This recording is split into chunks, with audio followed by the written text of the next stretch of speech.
వాళ్ళంతా కూడా సంస్థాగతంగా ఏర్పడకపోయినట్టయితే మహిళలకు రక్షణ రాదు.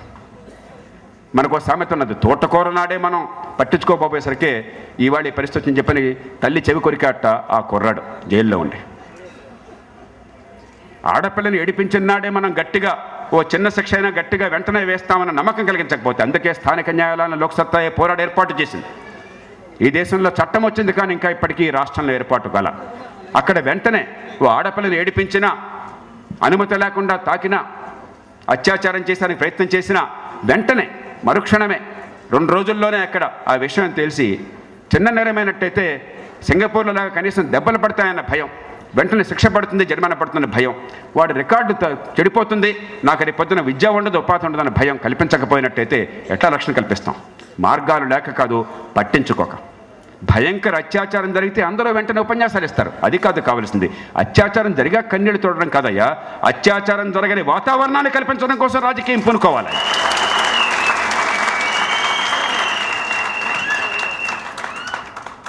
గ్రామీణ మహిళలు, పేద మహిళలు కోరేదయ్యా, రెక్కాడితే డొక్కాడని వాళ్ళం. మాకు ఈ బర్రెలక్కర్లేదు, గొర్రెలక్కర్లేదు, మీ కార్డులక్కర్లేదు, మీ బియ్యం అక్కర్లేదు, కనీసం ఈ మద్యం నుంచి మాకు విముక్తి కల్పిస్తావా మహాప్రభు అని అడుగుతున్నారు ఈ దేశంలో. లోక్సత్తా కఠినమైన మద్య నియంత్రణకి కట్టుబడి ఉన్నది. లోక్సత్తా మహిళలే కాదు, యువత అందరినీ కోరుతుంది. వచ్చే కొద్ది వారాలు, నెలల్లో గ్రామాన ఎక్కడ బెల్ట్ షాప్ ఉన్నా, ఎక్కడ అనాథరైజ్డ్గా అనుమతి లేకుండా అక్కడ తాగుడికి ఏర్పాటు జరిగిన ఏలను ఉపయోగించండి, ఏల వేసి సత్తా చాటండి, ప్రజల్లో ఉత్సాహాన్ని నింపండి. ఖచ్చితంగా వచ్చే ఎన్నికల్లో ఈ మహిళలకి మద్యం నుంచి విముక్తి కలగడం కీలకమైన అంశంగా రావాలి. దానికోసం బృహత్తర ఉద్యమాన్ని రాష్ట్రంలో నలుమూలలో చేపట్టాలి.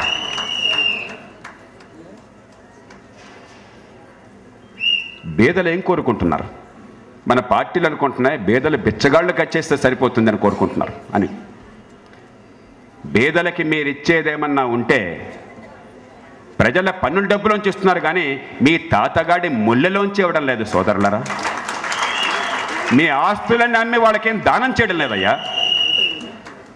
బేదలు కోరుతోంది మా పిల్లలు కూడా రేపొద్దున మధ్యతరగతి పిల్లలుగా ఎదగాలి. ఓ కలెక్టర్ కొడుకుతో, మంత్రి కొడుకుతో మా పిల్లలు పోట్లాడాలి. తెలివితేటలు మాకు ఉన్నాయి. తెలివితేటలు కేవలం ఒక్క కులం సొత్తు కాదు, ఓ కుటుంబం సొత్తు కాదు, మాకు తెలివితేటలు ఉన్నాయి. మా పిల్లలకి మంచి చదువు కావాలి. మామూలు చదువు కావాలంటే ఈవేళ నెలకి 700 రూపాయలు ఖర్చు పెట్టాల్సి వస్తుంది, భరించలేకపోతున్నాం.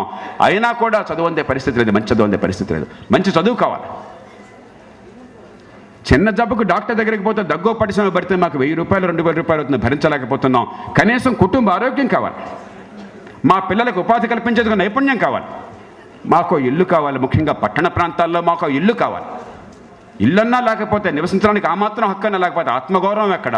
ఆ మాత్రం ఆస్తి లేకపోతే రేపొద్దున కుదువ పెట్టే అవకాశం ఎక్కడ? ఏదో రకంగా పెట్టుబడి పెట్టే మార్గం ఇది. మాకు ఇల్లు కావాలి పట్టణ ప్రాంతాల్లో ముఖ్యంగా. అన్నిటినీ మించి మాకు ఆత్మగౌరవం కావాలి.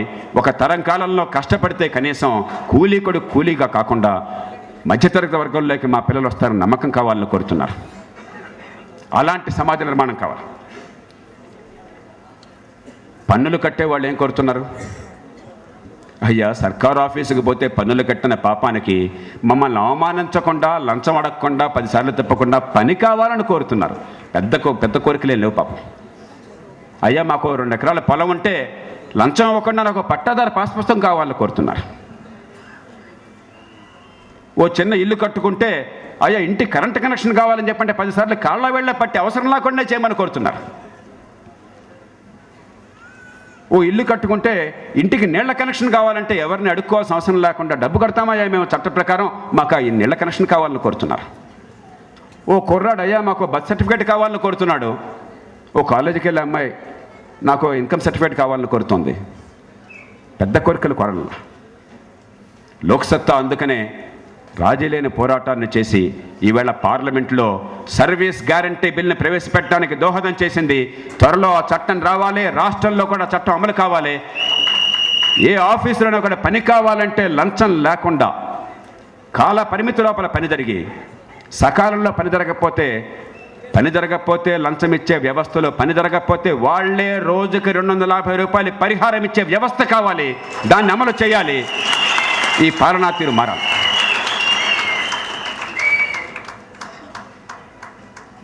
అట్లాగే ఓ రోడ్డు కావాలి, ఓ మంచినీళ్ళు కావాలి, మురుగునీటి పారుదల కావాలి, ఈ దోమల బెడద నుంచి తప్పుకోవాలి. వీటన్నిటికీ ఎక్కడికక్కడ డబ్బులు వెళ్ళాలి. 4,22,000 కోట్ల రూపాయలని కేంద్ర ప్రభుత్వం రాష్ట్రాలకి ఈ ఏడాది బదిలీ చేస్తున్నది. ఈ లెక్క గుర్తుంచుకోండి మీరంతా. 4,20,000 కోట్ల రూపాయలు ఈ ఏడాది బదిలీ చేస్తున్నది. కనీసం దానిలో సగం డబ్బు కనుక ఏ ఊరు కా ఊరు, ఏ వార్డు కా వార్డు పంపించి మీ వీధిలో మీ వార్డులో పనులు మీరు చూసుకోండి అంటే ఈ పాటికి చాలా పనులన్నీ సరిగ్గా అయిపోతాయి. చిన్న పనికి మన పన్నుల డబ్బుతో చిన్న పని కావాలంటే ఎంపీ గారినో, ఎమ్మెల్యే గారినో, మంత్రి గారినో కాళ్ళు పట్టుకోవాల్సి వస్తుంది. కమిషనర్ గారి ఆఫీస్లో పడిగాపులు కాయాల్సి వస్తుంది. ఈ పరిస్థితి మారాలి. మన పాలన మనం ఇంట్లో ఉండాలి. అందరూ కోరుతున్నవి ఏమిటి? అయ్యా, ఈ అవినీతి నుంచి మాకు విముక్తి కల్పించండి, ఈ లంచాల పరిపాలన నుంచి, ఈ దుర్మార్గపు రాజకీయం నుంచి మాకు విముక్తి కల్పించాలని కోరుతున్నారు. ఆర్థిక ప్రగతిని కల్పించండి, భవిష్యత్తు పట్ల విశ్వాసాన్ని ఇవ్వండి, అన్ని వర్గాల మధ్య సామరస్యాన్ని పెంచండి కోరుతున్నారు. అందుకోసం లోక్సత్తా పార్టీ అద్భుతమైన విజయాలని ఈ దేశ చరిత్రలో మరే పార్టీ లేక మరే ఉద్యమం సాధించని విజయాలను లోక్సత్తా సాధించింది. 1 కాదు 2 కాదు. ఓటర్ల జాబితా ప్రక్షాళన 190 పాళ్ళు లోక్సత్తా ఉద్యమం వల్ల జరిగింది ఈ దేశంలో.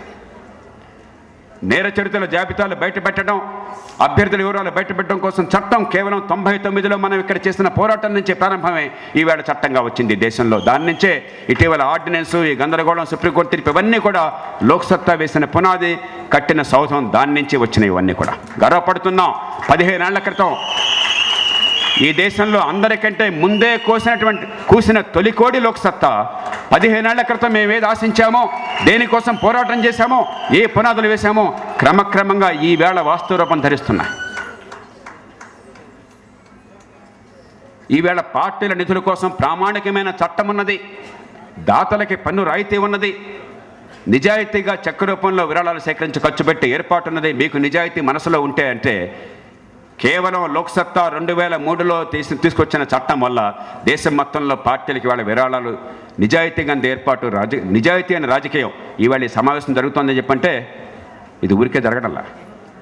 ఏ దేవుడో, అలీబాబానో మరొకళ్ళు వచ్చేసి ఇక్కడ మంత్రదండాలతో ఇక్కడ ఏర్పాట్లు చేయాలి. దీనికి ఖర్చు అవుతుంది. సాహిత్యం తయారు చేయాలి, ఓ సమావేశం పెట్టుకోవాలి, ఓ ఆఫీస్ నిర్వహించుకోవాలి, ఎన్నికల్లో ప్రచారం చేసుకోవాలి, ప్రజల్లో ఆలోచన పెంచాలి, యువతకు శిక్షణ ఇవ్వాలి, వివిధ అంశాల పరిశోధన కావాలంటే డబ్బు అవసరం.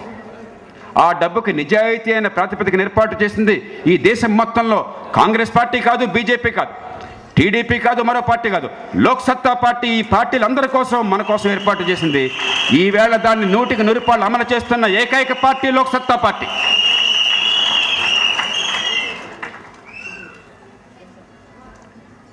మీకు గుర్తుండే ఉంటుంది, ఒకప్పుడు పార్టీలు మారాలని చెప్పంటే వాడి దగ్గర కోటి, వీడి దగ్గర కోటి చూసి రోజు కప్పగంతులు వేయటమే. ఈవేళ రాజీనామా చేయాల్సి వస్తుంది శాసనసభ. గమనించారా మీరు? 91వ రాజ్యాంగ సవరణ కోసం లోక్సత్తా పట్టుబట్టి అన్ని పార్టీలని కలిపి దాన్ని సాధించింది కాబట్టే ఈవేళ పార్టీ మారిస్తే రాజీనామా అత్యవసరమైంది. ఏదో రకంగా నలుగురు కలిసి ఓ పార్టీ ఫిరాయింపులు సాధ్యం కాకుండా పోయింది. అలాగే ఒకప్పుడు మన రాష్ట్రంలోని అంజయ్య గారి మంత్రివర్గంలో 90 మంది మంత్రులు ఉండేవారు. ఎవరికైనా గుర్తుంది అంజయ్య గారి మంత్రివర్గం? కుర్రవాళ్ళకి గుర్తున్నది, పెద్దవాళ్ళకు ఉంటుంది. 90 మంది మంత్రులు ఉండేవాళ్ళు. ఈవేళ అది కావాలన్నా సాధ్యం కాదు. లేకపోతే నిజానికి తెలంగాణ ఉద్యమం కూడా ఉండేది కాదు, ఈ పార్టీలో లుకలకు ఉండేది కాదు. 90 మందికి 100 మందికి పదవులు ఇచ్చేవాళ్ళు. మేఘాలయలో అనుకుంటున్న ఆ రోజుల్లో 46 మంది శాసనసభ్యులు అధికార పక్షంలో ఉంటే 46 మంది ఎమ్మెల్యేలు ఉంటే అధికార పక్షం వాళ్ళు 44 మంత్రులట. గోచిపాతంత రాష్ట్రం. మిగతా ఇద్దరు ఎవరయ్యా అంటే ఒక ఆయన స్పీకర్, ఇంకొక ఆయన డిప్యూటీ స్పీకర్ అట. ఆ పరిస్థితిని మార్చింది లోక్సత్తా చేసిన పోరాటం వల్ల వచ్చిన 91వ రాజ్యాంగ సవరణ. మంత్రివర్గ సభ్యుల సంఖ్యని కేంద్రం నుంచి రాష్ట్రాల దాకా కుదించి ఏర్పాటు చేసింది లోక్సత్తా. ఆనాడు ముందు చూపుతో చేసిన పోరాటం వల్ల 2003లో వచ్చింది. అందరికీ చాటి చెప్పండి, చాలామందికి తెలియదు. ఎందుకంటే మనం వినయం అవసరమే, అహంకారం ఉండకూడదు. కానీ ప్రజల్లో ఆత్మవిశ్వాసం కోసం, లోక్సత్తా సంస్థ పట్ల, ఉద్యమం పట్ల విశ్వాసం కోసం, నిజంగా విజయాలు సాధించడం ఎట్లాగా తెలియడం కోసం చెప్పని వాస్తవాలను చెప్పే బాధ్యత కూడా ఉంది. ఏమీ చేయనటువంటి మూర్ఖులు ప్రతిరోజు ప్రచారంలో కోట్ల రూపాయలు పెట్టుకునే వాళ్ళంతా కూడా ఫ్లెక్సీలు వేసుకుంటుంటే అన్నీ చేసేందుకయ్యా మౌనంగా ఉంటారు లోక్సత్తా కార్యకర్తలు. చెప్పుకోండి సగర్వంగా ప్రజలందరికీ. మీరు సాధించిన విజయాలు ఈ దేశ చరిత్రలో మరే పార్టీ మరే ఉద్యమం సాధించాల. ఒక్క ఎంపీ కూడా లేకుండా సాధించాం. ఒకే ఒక్క ఎమ్మెల్యేతో సాధించాం మనం.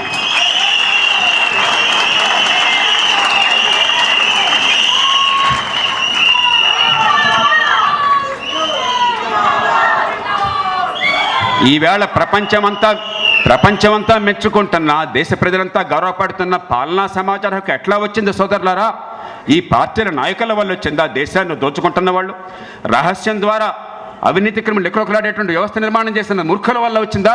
లోక్సత్తా ఉద్యమం వల్ల, రాజస్థాన్లో ఎంకేఎస్ఎస్ వల్ల ఈ ఇద్దరం కలిసి పాలనా సమాచార హక్కుని సాధించాం. సగర్వంగా చెప్తున్నాం. ఈవేళ జాతి భవిష్యత్తుకి మార్గం వేసింది మేము.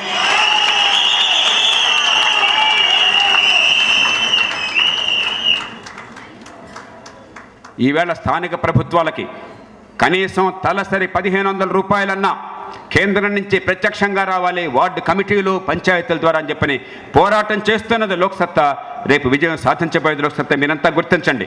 14వ ఫైనాన్స్ కమిషన్ ద్వారా మీ పంచాయతీలకి, మీ మున్సిపల్ వార్డులకి నిధులు ఏమొచ్చినా కూడా ఈవేళ లోక్సత్తా చేస్తున్న పోరాటంలో మిగతా పార్టీలు కనీసం ఈ మాటలు కూడా మాట్లాడవు. దానికోసం దేశవ్యాప్తంగా పోరాటం జరుగుతుంది. ఇక వ్యవసాయంలో రాష్ట్రాల మధ్య ఆంక్షలు తొలగించాలన్నా, ఎగుమతుల ఆంక్షలు పెట్టి ఈ రైతుని కన్నీళ్లు కార్చే వ్యవస్థ తొలగించిందన్నా కేవలం లోక్సత్తానే. ఒక్క ఎంపీ కూడా లేకుండా మన పోరాటం వల్ల మనం సాధించాం. ఇంకా దిగుమతుల మీద సుంకాలు వేసేందుకు పోరాటం చేస్తున్నాం. ఖచ్చితంగా సాధిస్తాం.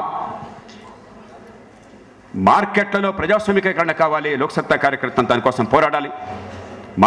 మార్కెట్ సెస్ ఉన్నది రైతులకి పంటకి రేటు వచ్చే ఏర్పాట్లు చేయడం కోసం, కానీ ఎమ్మెల్యేలు చెప్పిన వాళ్ళందరికీ పదవులు ఇచ్చి వాళ్ళంతా భోంచేయడం కోసం కాదు. ఇటీవలనే 2012 చివరిలో ఒక గొప్ప రాజ్యాంగ సవరణ మనకు వచ్చింది. 20 ఏళ్లుగా లోక్సత్తా ఉద్యమం, పార్టీ పోరాడుతున్నాయి.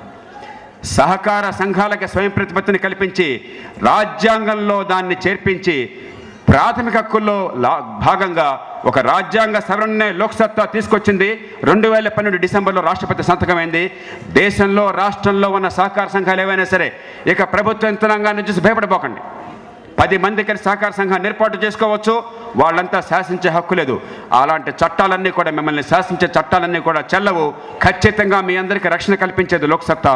ఈ రాజ్యాంగ సవరణ ఆషామాషగరాల ప్రతి అక్షరం, ప్రతి పదం లోక్సత్తా పూనుకోవటం వల్ల, నేను స్వయంగా రాయడం వల్ల వచ్చినటువంటి రాజ్యాంగ సవరణ. 97వ రాజ్యాంగ సవరణ. ఇటీవలనే దేశవ్యాప్తంగా సోదరులమంతా మేమంతా వెళ్ళాం. పార్లమెంటరీ కమిటీ ముందు కూర్చున్నాం. ఎందుకో తెలుసా?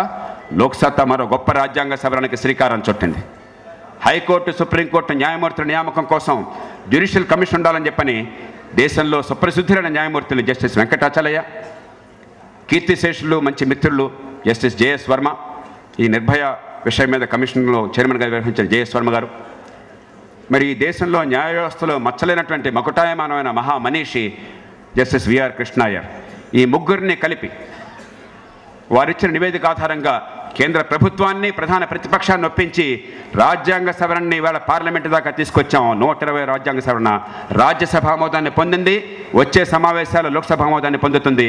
ఈవేళ దేశంలో ఉన్నత స్థాయిలో న్యాయ వ్యవస్థలో మౌలికమైన మార్పు కోసం లోక్సత్తా ఒక దశాబ్దం పాటు చేసిన పోరాటానికి ఇది చరమాంకం. నేను సగర్వంగా ఈ దేశంలో ఒక మౌలికమైన మార్పు కోసం శ్రీకారం చుట్టినందుకు గర్వపడుతున్నాను.